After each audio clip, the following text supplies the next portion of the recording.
desejamos a todos uma boa reunião.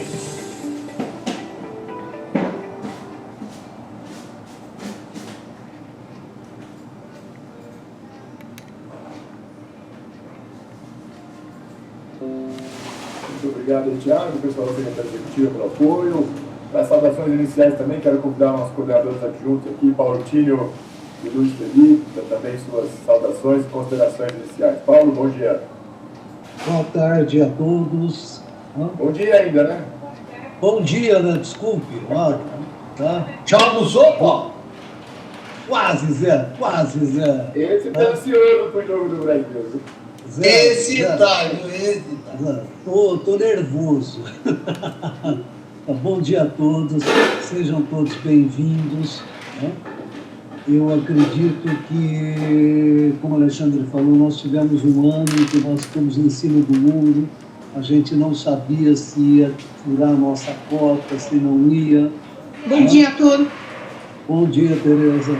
Mas conseguimos passar o bastão aí de forma integral, tá? Sejam todos bem-vindos aí à nossa reunião, tá? Abraço a todos. Eu aproveito desde já para desejar um Feliz Natal, um bom Ano Novo para todos os nossos colegas de Câmara Técnica. Tá? Um abração de coração para todo mundo. Tá? Muito obrigado, Paulo. Felipe, está por aí?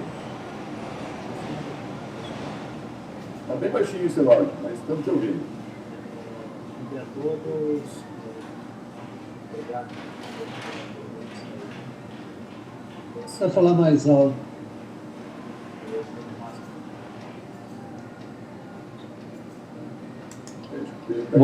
Muito obrigado a todos pela presença. Eu agradeço e, mais do que tudo, muito obrigado aí pela colaboração e participação de todos em mais um período seco que se encerrou. A gente só consegue com a ajuda de vocês e com a participação de vocês, e isso para a gente é muito importante. Então aí deixo, em nome da coordenação, meus agradecimentos. Obrigado a todos. Muito obrigado, Felipe. É isso mesmo, né? Aproveitando as palavras do Felipe e do Paulo, Felipe e eu somos só os corajosos que emprestamos nosso CPF, mas a gestão da Câmara, né, somos todos nós, né, os mais de 150 membros que a Câmara tem, é a força da CTMH, é cada um no seu município, na sua entidade, no seu serviço de água, na sua ONG, que garante essa credibilidade que cada dia mais a CTMH, e claro, os comitês PCJ como todo. Então também fica aqui meu abraço, esperando que todos estejam muito bem, se cuidando. No início da reunião, para aqueles que não estavam, muitos passaram por Covid nas últimas semanas, que bom, todo mundo bem, mas sempre se cuidando bastante, tanto é que dia 7, agora próximo, estava agendada uma reunião plenária dos comitês PCJ de forma presencial, e a diretoria do comitê achou por bem transformá-la, alterá-la, né, para videoconferência, justamente para que os cuidados com a saúde de todos. Né? Então, com isso, bem-vindos, mais uma vez aqueles que chegaram agora, vou aproveitar a minha tela só para a gente iniciar a nossa reunião. Bom, essa é a nossa pauta, né, do dia de hoje, com os nossos informes. Como o Felipe adiantou, essa é a primeira reunião deste 6º ciclo do período úmido de gestão de Cantareira, né? Lembrando que no dia 30 de novembro se encerrou o período seco deste ano. Temos as nossas ocorrências, situação dos mananciais, vamos fazer um breve balanço aí de como foi a gestão ao longo desse ano, temos a apresentação dessa situação, as previsões meteorológicas e, como vocês podem observar, não consta o item de deliberação sobre as vazões a serem descarregadas, né? Também que virtude da mudança da gestão para o período úmido. Caso algum membro tenha algum outro assunto, além de informes, fique à vontade para solicitar no chat e será um prazer ouvi-los. Bom, iniciando então aqui, informes da coordenação, o Paulo Tino já até deu um spoiler aí no início, né, para aqueles que têm participado aí das nossas reuniões. Lembrar que na gestão do sistema Cantareira, né, são quase 600 quilômetros de rios aí monitorados, que são influenciados diretamente pelo Cantareira. Nós temos uma cota, né, anual de 158,1 bilhões de litros para utilizar a cada ano. Né? E a cada ano tem sido necessário vazões acima dos 10 metros cúbicos por segundo, em virtude de estiagem severo, né, e outras ocorrências E esse ano de 2022 não foi diferente. Para aqueles que se recordam, fizemos várias discussões aqui na Câmara e no dia 19 de outubro, a diretoria da presidência, o presidente dos comitês, de uma forma preventiva, assim como fizemos nos últimos anos, encaminhou uma solicitação para a ANA e para o DAE, no sentido de que poderia ser, caso as previsões pessimistas de precipitação ocorressem, que a cota do 158 não fosse suficiente para alcançarmos o dia 30/11, como ocorreu em 2021. E com isso, então, houve várias tratativas com a ANA, com o DAE, com a agência, CPMH, Secretaria Executiva, enfim, os envolvidos. E no dia 22 de novembro, recebemos uma comunicação da ANA do DAE, um ofício, assinado pelo Marco Neves, que é o novo superintendente de regulação lá da ANA, e pelo Joaquim, que nos conhecem, também pelo DAE, acabou cortando aqui as partes do DAE, dizendo que, diante dos fatos, e como de 19 de novembro, de outubro até 22 de novembro, felizmente tivemos muitas precipitações, muitos municípios, inclusive, têm vivenciado problemas aí de extravasamentos e outras questões, não haveria necessidade dessa cota extra, ou estabelecimento de um período de transição, e consultando os comitês PCJ se concordavam com essa posição. Nós fizemos, junto com a Secretaria Executiva e Diretoria do Comitê, todos os cálculos, e de fato, em virtude das chuvas, que permitiram um esforço das bacias PCJ, além das chuvas, um esforço de redução da descarga, permitiu que a gente conseguisse concluir 30/11 sem a necessidade de volume extra neste ano. Então, aí o ofício que veio para o DAE e os comitês PCJ responderam que concordavam com essas simulações que foram feitas. Infelizmente, foi possível, com o esforço aí da Grande São Paulo, do PCJ, dos órgãos de todo mundo, a gente ficar dentro da cota de 158,1. Depois nós vamos ver um pouco os números, sobrou em média aí 3,6%, sobrou daquele 158. Então, só trazendo como informes aí de encaminhamentos que a CPMH fez e dando retorno aqui para o plenário da Câmara. Esse é o primeiro informe. O segundo informe tem uma ótima notícia, o pessoal, acho que a Sandra, o pessoal da CPMH está por aí, já fica o nosso agradecimento à agência, que é a gestora do contrato, e a CPMH, que é a executora.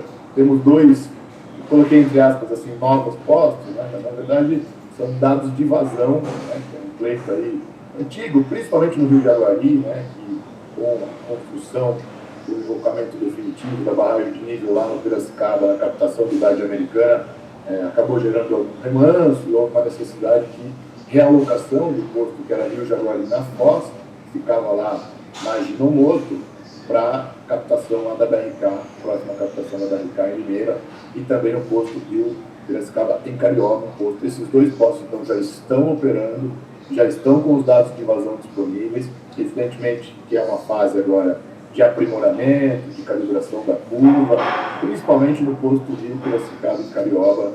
Essa situação também sei que está acompanhando de perto isso, tem percebido que ele tem ficado um pouco abaixo do que de fato a vazão que deveria estar sendo registrada, o que é totalmente normal no período de início de monitoramento, até poder calibrar as curvas, fazer as medições. Mas está aí, acho que é uma ótima notícia. Com isso, todos os nossos postos da rede telemétrica hoje estão operando plenamente, e esses dois novos, a gente chama de novos postos, que são realocados, principalmente o Jaguari, aí está funcionando. Nesse posto Jaguari Limeira, principalmente esse trecho final da estiagem, a gente sempre sofre muito ali, a captação de Dinamoto, a captação de Limeira, e esses usuários, sempre olhar a cidade de vazão é muito importante para aqueles usuários. Então, está funcionando, está no ar, e nos ajudem a aprimorar, se observarem que tem distorções, pode ser que não esteja representando, tem usuários que têm réguas e fazem também esse monitoramento individual, nos alimentem aqui na agência, CPMH, para que a gente possa tornar esses dois postos mais novos, assim, vamos dizer, com a melhor calibração e que de fato represente as vazões ali naquele trecho. Lembrando que eles não registram só vazão, registram nível e também precipitações. Estão plenamente funcionando então. Então essa é uma outra boa notícia aqui para nós. E por fim, como último informe sobre a CPMH, está cheio de palavrinhas aí, mas o Felipe já relatou, então vamos dizer que no dia 30 do 11, fizemos aí a transição para o período seco, né? Sempre 7 dias antes, perdão, 7 dias antes da transição a gente faz uma operação conjunta com o DAE, né? Assim como quando a gente vai assumir também em junho de cada ano, o DAE faz uma operação conjunta conosco, decidindo juntos sobre a evasão a ser descarregada na carreira. Fizemos, inclusive, coincidentemente, no dia 30, tivemos aí o evento do consórcio, né, a operação pela água, que o Paulo já parabeniza o consórcio, e estava lá, inclusive, o superintendente do DAE, a gente fez até uma foto simbólica, repassando a chave do cantadeira aí, o DAE também estava presente ainda por lá. Mas é só para lembrar quais são as regras operativas a partir de agora, né, nesse período aqui, de 1/12 a 30/5/2023, onde na gestão das escadas de cantareira, a CTMH passa papel mais fiscal da regra do que operador da regra, né, diferentemente do período seco. Lembrar então que a regra atual divide o ano em duas metades, né, um período úmido que vai de dezembro de cada ano a 31 de maio de cada ano, aliás eu coloquei 30/5 a 31/5, correto? E o período seco é 1º de junho a 30 de novembro de cada ano. E aí tem as metas, né? Não vou ler tudo isso aqui, isso estava na resolução de outorga, mas quando a gente está aí em faixa normal, atenção, as vazões médias móveis, por exemplo, no Porto Vale Valinhos é 12, média móvel de 15 dias consecutivos, a satisfação publica diariamente esses cálculos, né? E também tem a segunda regra, que é não garantir, embora na vazão média móvel de 15 dias, também, né, não é ou, e vazões médias diárias de 10 em Valinhos e 2 em Buenos. Então, só para a gente lembrar quais são as regras operativas que estão vigindo aí até o mês de maio vindo. Esses são os informes da coordenação. Eu passo agora para os informes dos membros.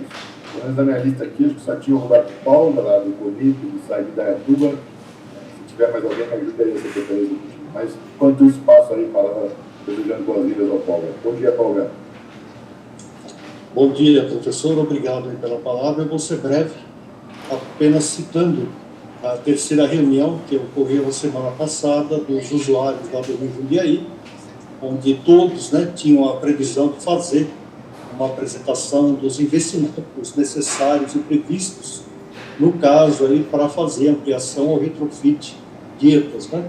Nós fizemos aí a nossa apresentação, focamos bastante que nós já vamos investir 170 milhões de reais para a construção da futura EPA 6, entre outros investimentos que vão ser feitos aí no Rio Jundiaí, questão da recomposição da mata ripária e daí por diante.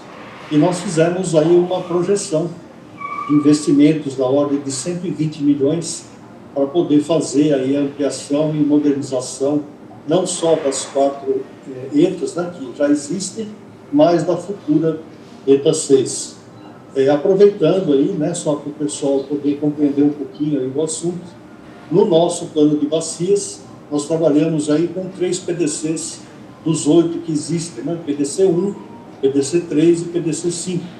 1 projetos, 3 a parte de saneamento, 5 a parte de reuso. No caso específico, né, de investimentos em ETAs, não existe a previsão de recursos aí do plano de bacias para ETA. Nós temos previsão de investimento para ETAs. Então, isso é uma coisa importante de ser salientada. Nós fizemos aí também uma pequena apresentação de como nós captamos recursos aí através do FONPLAT.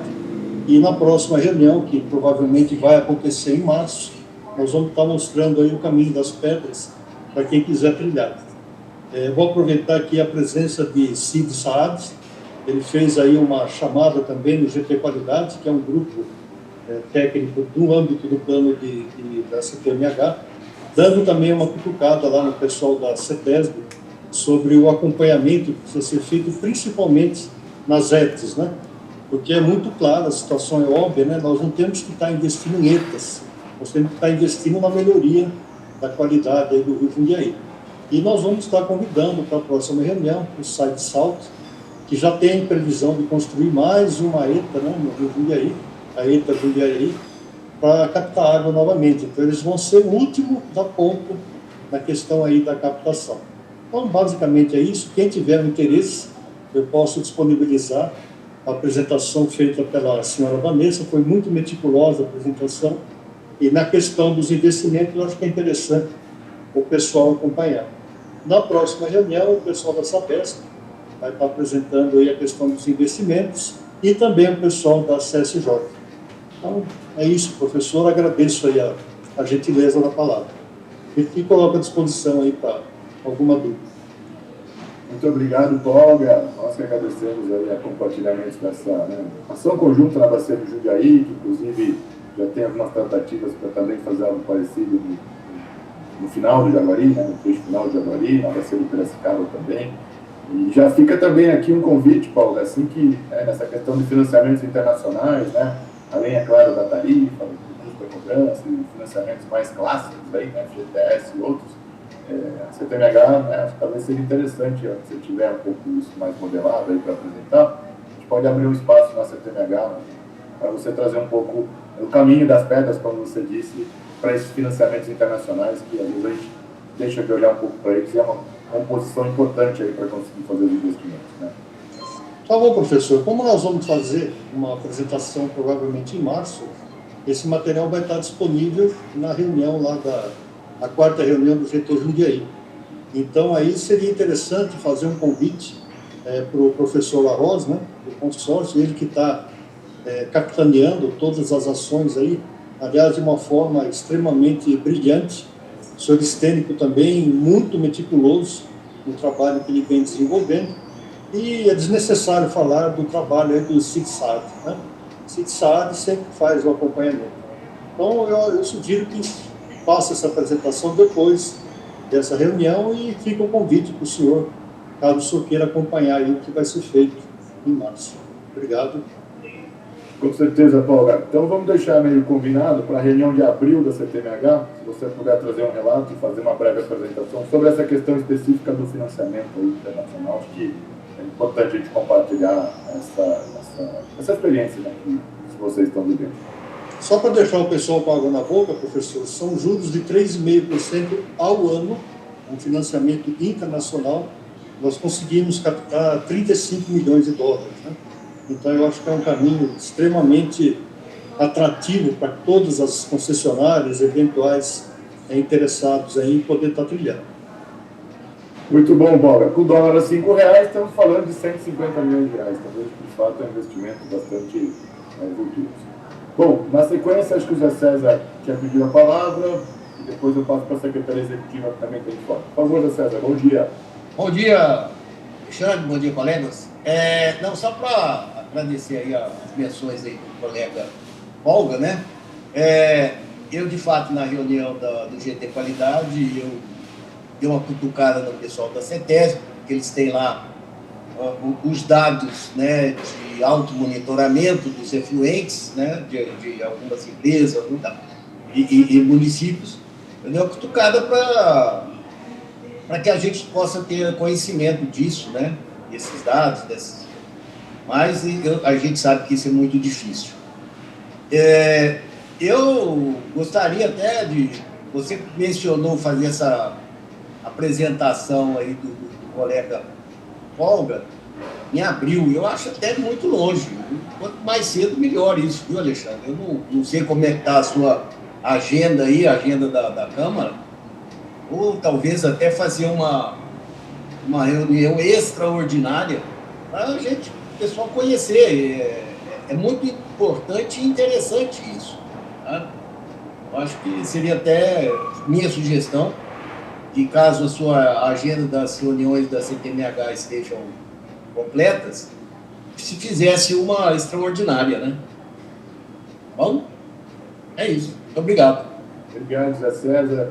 Na verdade, eu só propus abril porque o Paulo disse que em março o material estaria pronto. Se o material estiver pronto em janeiro, podemos fazer em janeiro. Ou seja, é só uma questão de quando esse material vai estar disponível. O material, rapidamente, pode ser feito, professor. Isso eu só falei em questão de março, para ver se coincide, Mas, quando o CIT Sayad pede, a gente executa imediatamente. Shukran, CIT Sayad. Tá certo. Bom, então só para a gente finalizar essa questão de Jundiaí, então vamos fazer o seguinte: assim que tiver o convite da reunião, tudo bem que vai ser em março, a gente compartilha com todos os membros para aqueles que queiram conhecer o trabalho de maneira geral, não só do financiamento, né? As ações todas lá na Bacia do Jundiaí, nessa reunião que vai ter. E, em relação à apresentação dos recursos, nós aqui, enquanto coordenação do CTMH, ficamos à disposição para quando vocês tiverem material pronto. Nossa próxima reunião é dia 12 de janeiro, caso seja em janeiro, senão nós temos uma reunião de fevereiro. Então, ficamos aí na guarda do consórcio e do CONIB de sinalizar para a gente quando estaria apto para fazer assim, essa prévia apresentação sobre o financiamento. Prosseguindo aqui, eu gostaria agora de passar para a Secretaria Executiva, para os seus informes, e na sequência, já que o pessoal vai estar com a palavra, já pediria para o nosso próximo item de pauta, que é a apresentação da ata, e o Tiago já faça também essa apresentação. Por favor, Tiago. Então, bom dia a todos e a todas, né? Os informes da Secretaria Executiva, a gente gostaria, então, só de informar que entre a última reunião e essa da CTMH, a gente teve a solicitação de alteração de representante de um membro. No caso, a Sanebago solicitou a indicação da senhora Mara Leteliano Leite Reis como representante suplente e a exclusão do senhor Luiz Ricardo de Oliveira. Então, a gente informa, né, que nesse caso, como não é alteração de representante e não alteração do membro, não há necessidade de aprovação, apenas ciência para os membros. E então, na sequência, eu já vou colocar aqui a ata, conforme o Alexandre pediu, só um momento.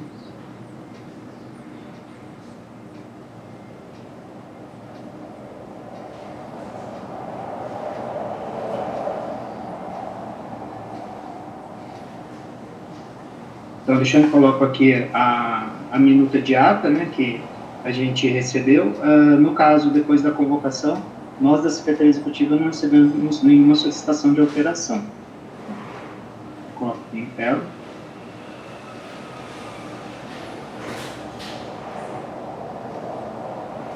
Questiono os membros, né, se há necessidade de fazer a leitura.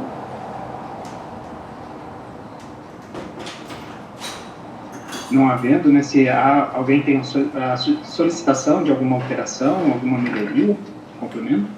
Tiago, foi feita a solicitação do Leandro, foi corrigido, lá da rede americana? Ah, sim, o sobrenome dele, né, que estava errado na página 3, a gente já corrigiu. Ah, tá ok, obrigado. Aqui. Então, a gente já fez a alteração.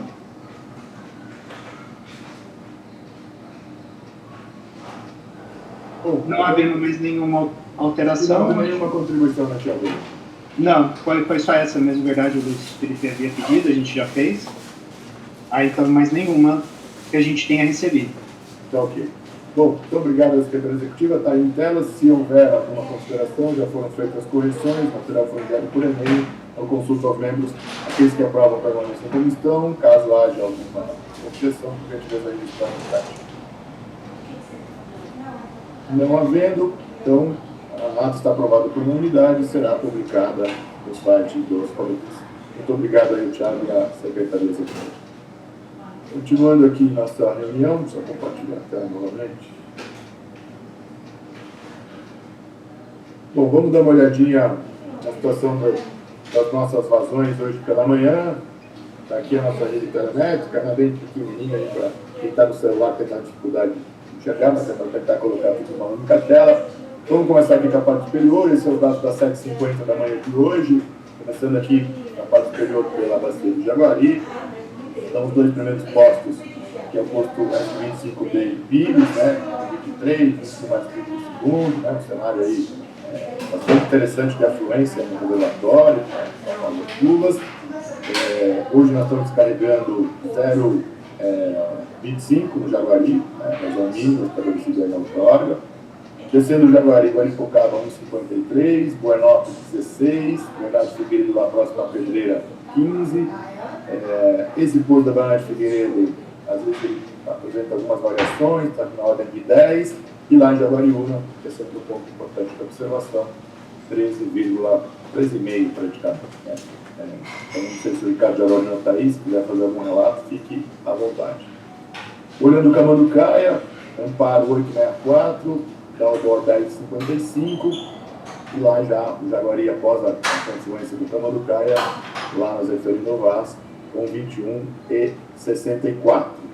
posto Zinister com 20, só não lembro, depois o Rafael pode até me ajudar a deixar a situação.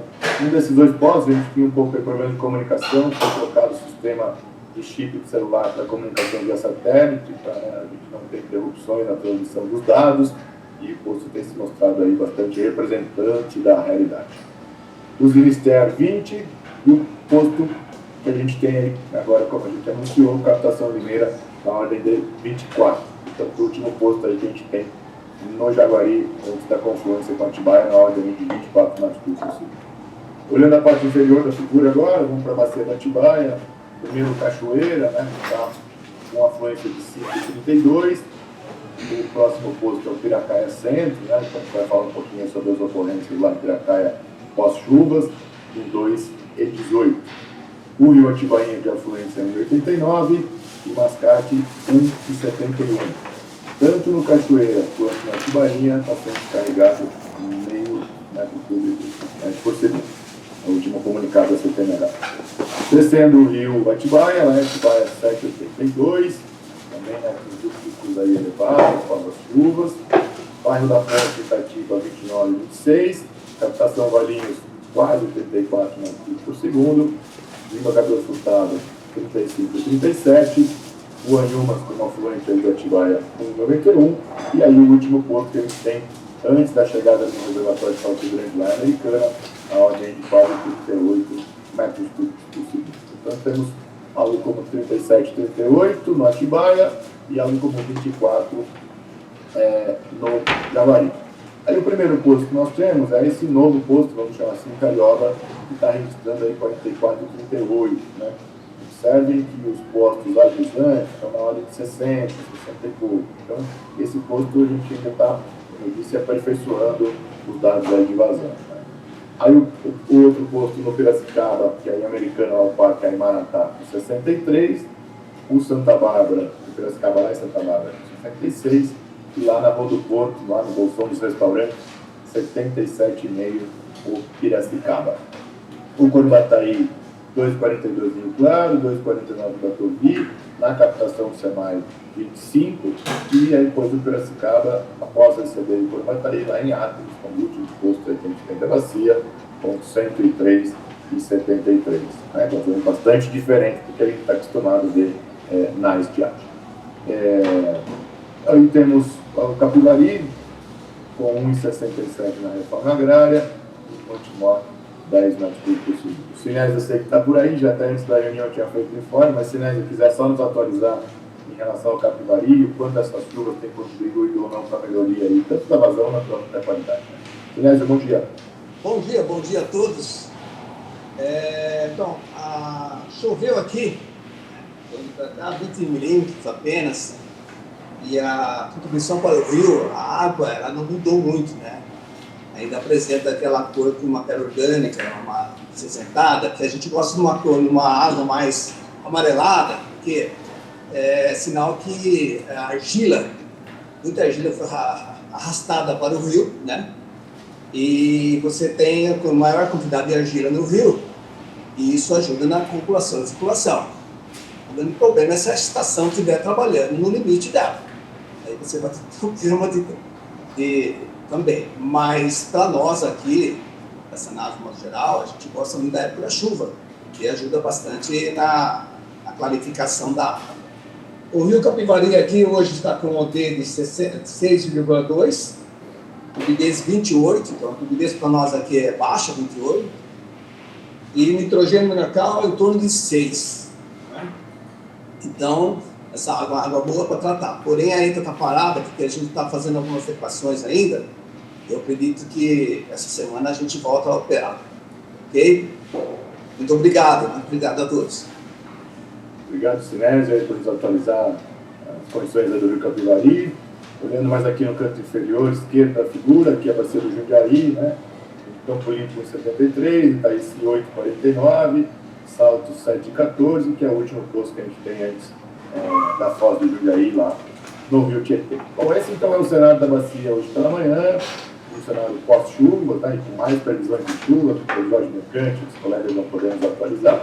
E eu consulto os membros se há algum outro relato queiram fazer, o pessoal do SEMAI na Piracicaba, da RK Limeira, fiquem à vontade para registros de ocorrências ou algum relato desse mês de novembro até o início de dezembro. O Polga pediu hoje. Por favor, Polga, fique à vontade, nos conte aí sobre o Rio Jundiaí. Não, só para alertar o pessoal que não conhece muito aí o curso d'água, o Rio Jundiaí é um rio extremamente irritável, usando essa metáfora, né? O senhor veja hoje aqui, o senhor calculou aí 8,49 metros por segundo a vazão do Rio Jundiaí, mas em questão de horas, não chovendo, ele chega muito rapidamente ao fluxo de base dele, que é de 1,4. Então isso é um sinal muito claro que não está acontecendo a recarga onde deveria acontecer. Então nós temos que estar convivendo diariamente com esse desafio de captar essa água e fazer o tratamento. Eu não sei se o fenômeno ele se espraia, né, pelos demais rios aqui do PCJ, mas no nosso caso aqui é bastante emblemático. Obrigado, professor. Obrigado. Vocês estão captando o Jundiaí hoje, Paulo? Estamos captando ainda. Nós procuramos preservar os demais mananciais, temos 7 mananciais aqui na nossa região, exatamente porque, só para citar um exemplo, no mês de novembro, tivemos o pior mês em termos de chuva nos últimos 10 anos. Novembro, nós deveríamos estar aí em pleno período chuvoso, e isso não está acontecendo. Mas, mais para frente na reunião, eles vão ter a oportunidade de falar um pouco dessa questão climática, que não vai apresentar grandes mudanças aí para o primeiro semestre do ano que vem. Obrigado, Paulo, pelo relato, pela atualização.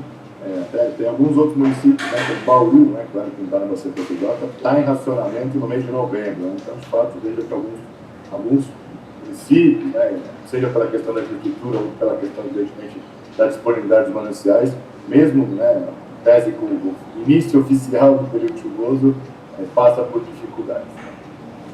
Consulta aos membros se mais algum gostaria de fazer algum relato de outras regiões, outras bacias, subbacias.